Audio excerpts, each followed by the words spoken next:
So I want to kind of switch gears a little bit and talk about you outside of the foundation. You are a wife, you are a stepmother, and you're a blogger. And I'm pretty sure there's some other things that I'm missing, but you do so many things. Talk about just what is it like outside of the foundation for you? Talk about that.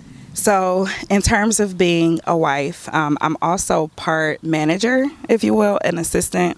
I'm pretty much responsible for booking all of my husband's appearances, all of his speaking engagements, you name it. And so that, of course, comes with a lot of responsibility. And I actually started doing that prior to my role as executive director of Donda's House. And it's interesting because we want management for Che. We want an assistant for Che. But my philosophy is that if we can't find someone that does it better than me, because they get paid essentially, usually like a cut of like 15% is the general rate. And it's just like, it becomes a waste of money. It's like if you're a manager, if you're an assistant, you're supposed to be actively seeking opportunities for your client. And if, a lot of times what would happen is people would reach out to us saying they wanted to book Che, and then we would send it to the manager. Well, they would still get that 15%, even though that wasn't necessarily an opportunity that they brokered. So in other words, on top of my executive director hat, I'm also assistant / manager / booking agent. I'm also a friend. I'm very close with my family, especially my sister-in-law. She's actually younger than I am, so just a lot of talking there and support there. I'm a friend. Just a ton of hats that I wear for sure. And you talk about that on your blog. Can you give us some of your some tips to staying organized, because you do a lot of things. You're able to multitask. So what are some of the things that you do that have helped you to stay on top of everything and so efficient? Great question. So the first thing that I do is I have to write everything down. So I'm old school. I use a paper planner as well as a digital calendar, and that helps me to keep organized. Every single day I start with a to-do list, so I know exactly what I need to do, when I wake up in the morning. And then from there, I think it's important to also give yourself time to think. One of the things that I call it is research and development. So if you're an entrepreneur, or if you're interested in starting your own project, it's important to give yourself time to grow and to develop and to become better at what you do. So I spend time reading every single day. I also am a big advocate of faith. I'm a believer is what I call myself. And so I'm always praying, reading my Bible, and just using that as like a tool. So I would say, in other words, 3 tips: write everything down. Give yourself time to think, literally, give yourself time to not do anything but think, and a plan and a grow. And then finally, just pray and be a person of, even if you don't necessarily believe in God, just having an optimistic view, I think, on life makes things a lot easier. I like that. So make sure you all take that, you keep that in mind, and you start implementing those things ASAP. But yeah, I'm huge with that too. Just writing down, having a to-do list every single day, and being able to, it's such a very rewarding feeling to be able to just cross something off. I got this done. I got this done. So I definitely agree with you on that. I want to talk to you about the celebrity of it all, because when you hear, that, you're associated, you're friends with, family, maybe you would consider with Kanye West, you would think about, and you do stuff with Common, and you have Lupe, and you think about the celebrity of it all. Talk about that and the challenges maybe with that people don't understand. They just look on the outside and see this, but how is that whole aspect of this? So I think people kind of lose the fact that celebrities are actually human beings. And I know it sounds a little cliche for me to say that, but celebrities have, hurt feelings. They have challenges. They're just like every other, everyone else. And so I think that the challenge is just encouraging people to recognize, that celebrities are just like regular people.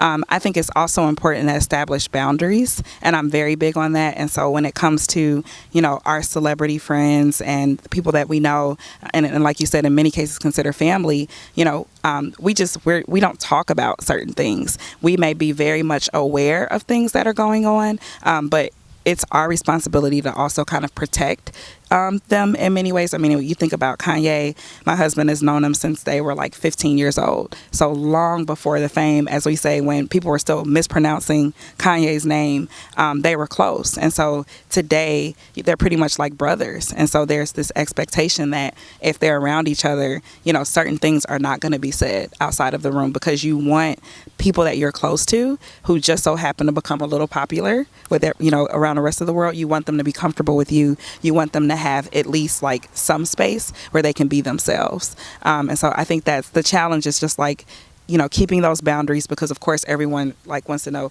well, what do you think of this person's marriage, and what are they really like in real person or in real life, and that kind of thing. And sometimes you just have to, you know, keep those lines drawn so that you can protect the integrity of like that relationship that existed long before the fame. What are some of the challenges that you face, just like being married for as long as you have, and again working together? So Che and I, we will be celebrating 6 years of marriage. Congratulations. Thank you. And we've been together for 7. So actually we got married a year after knowing each other. In both of our cases, it's our second marriage.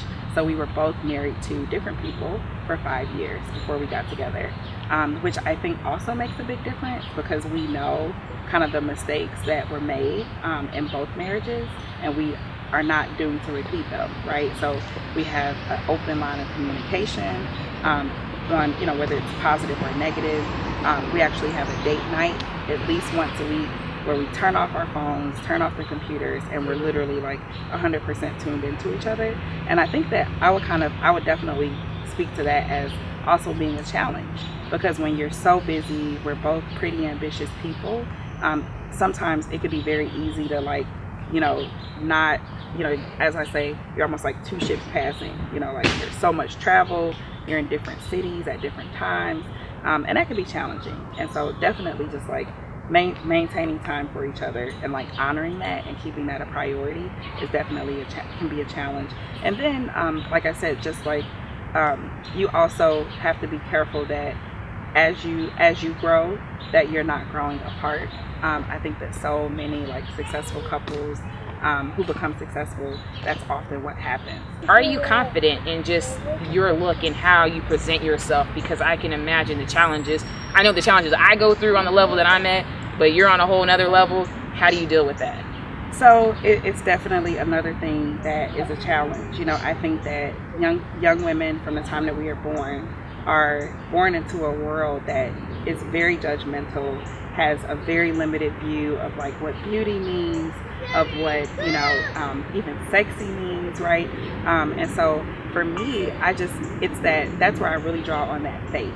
You know, like I constantly remind myself that God created me exactly as he wanted me to be, you know, and it can be difficult when you're looking at like magazine covers and you're like, we live in such a media rich environment that we're all like always consuming, right, these images of like what beauty means. And so for me, it's about, you know, just constantly praying, constantly asking God to help me to be like, to accept like what he has created, right?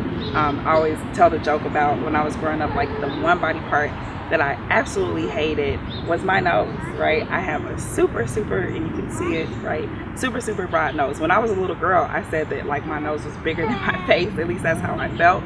And I kind of felt like I had to kind of literally had to grow into my nose, right? And I mean that both literally and figuratively.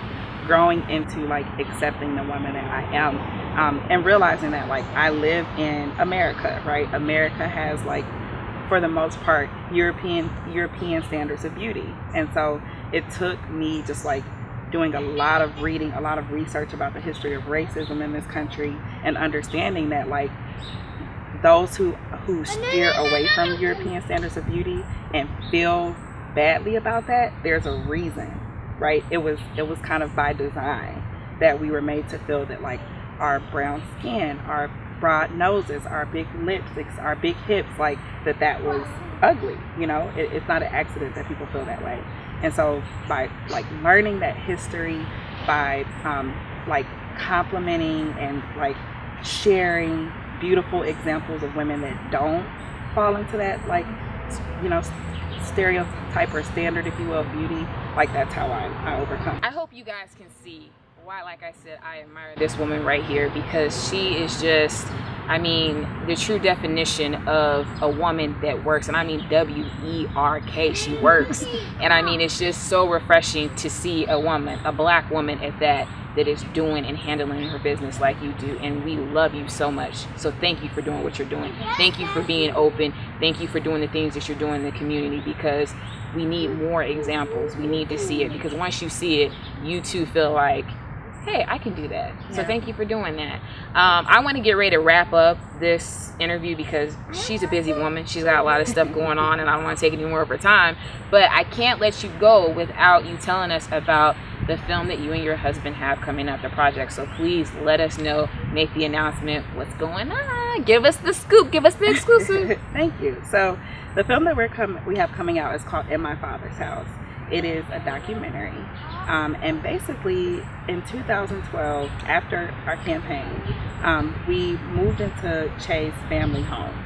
So this home that we moved into is actually in the community of the park that we're sitting in now. It's called, the community is called Chatham. Historic community here in Chicago. Common is from Chatham. A ton of other folks from this, famous people are from this community. And moved into this house.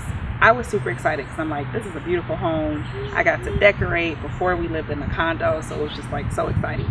But Che wasn't as comfortable. So Che, when we moved in, started saying things like, I didn't even know my father. Is he even still alive? Just like literally all these questions pretty much started to come daily about his father. So I said, like, you should go find him. Like, if this is something that you can't get off your mind and your heart, you need to get closure. And so he did just that. So he started this journey of trying to find his father, which the last time he had seen him was when he was 12. And at the time of this film, Che was 35. So we're talking, at 35, he realized that he was a man who essentially was angry and hurt and basically like in need of his father. So he went on this journey to find his father. When we found his father, he was actually homeless, living on the west side of Chicago, homeless, and had been homeless for 20 years. So when we found that out, basically Che instantly, like when I say instantly, forgave him, because he realized basically my dad fell in a hole. So he's like, all this life for 20 plus years, I've been carrying around this anger about my father, not even realizing like the situation that he found himself, that he was in. And so the film documents our first year of reintegrating my father-in-law, whose name is Brian, back into society, back into our family. He got to meet his grandchildren for the first time, which at that time, the oldest was 14, which that was an incredible experience. Che actually got to see his mother and father sit down and have a meal together. Wow. Which when you think about that, like my mother-in-law was so supportive from the very beginning when Che first approached her. She could have been very angry, bitter, upset like so many people were, but she pretty much said, like, my son is going to be a better man because of reconnecting with his father. And so the film is about fatherhood. It's about homelessness. It's also about fertility. So the film does document the journey that Che and I have gone through in trying to have a baby, which has been very difficult. So our first pregnancy resulted in miscarriage when I was 5 months. So over halfway through the pregnancy, essentially I went into preterm labor early, and come to find out the reason why I was having these challenges was because of the rape. So literally, not only are we dealing with fertility, these, what I call them, the monsters of the past, right, come back, and it was just a disaster. And so the film talks about that, because there's this myth that like black women are having babies all over the place, like all of us. And unfortunately, black women also have issues with fertility and struggle with fertility. And so since that, the film covers our first loss. We've since had 2 losses, so a total of 3. And definitely haven't given up hope. Like I've actually had surgery that will hopefully make things a little better for us and easier. We've decided that we're going to kind of take a break from trying, just because we are from trying to have a baby, because it's such an emotional process. It's very like all encompassing. And so we're building now, focusing on Donda's house, getting my father-in-law together. Our oldest will be 17 in like 2 weeks. So we're, getting him ready for, college and all of that. So anyway, the film is about that. It's about family. It comes out October 9th in AMC theaters in 25 cities. So there'll definitely be a showing close to you wherever you are. And we hope that you go see it. And when you go see it, take a family member, take a sibling, take your mom, take your dad, take your grandparents, because it will definitely spark conversation. It's real. It's interesting because Che and I are subjects of the film, meaning, it's about us, but the actual story, the way that it was edited and put together was done by an objective party. So there are some parts of the film that are really, really difficult. And you'll see, I don't want to give too much of the story away, but it's called In My Father's House. For more information, you can go to inmyfathershousefilm.com. And the film also has its own social media and all of that, but October 9th is the date. So we hope that you go see it. And in January, it'll be on Showtime. So please go see it at some point. Well, you already know you have our support. So we definitely will be following the film, following the family, supporting them. Like she said, please do so yourself. And you can also log on to allineedisonemic.com because, again, we will be supporting the film. So keep us posted on whatever we can do to help because, you have our support. So I don't want to waste. That's such a horrible word. I don't want to take any more of your time. But before we wrap up, is there anything else that you want to add? Is there anything I missed or anything you want to say at all before we wrap up? I just want to say thank you to Akisha. Akisha is definitely my favorite interviewer in Chicago, really probably in the country. I love her team. I love just like what you stand for, what you represent. So may God continue to bless you. And your show and just like everything that you touch, I pray that it turns to gold because I see you as gold. Oh, wow. Thank you so much. I am so humbled by that. Thank you so much. So you all know how we do it. I'm Akisha Lockhart. Who are you? Donnie Smith.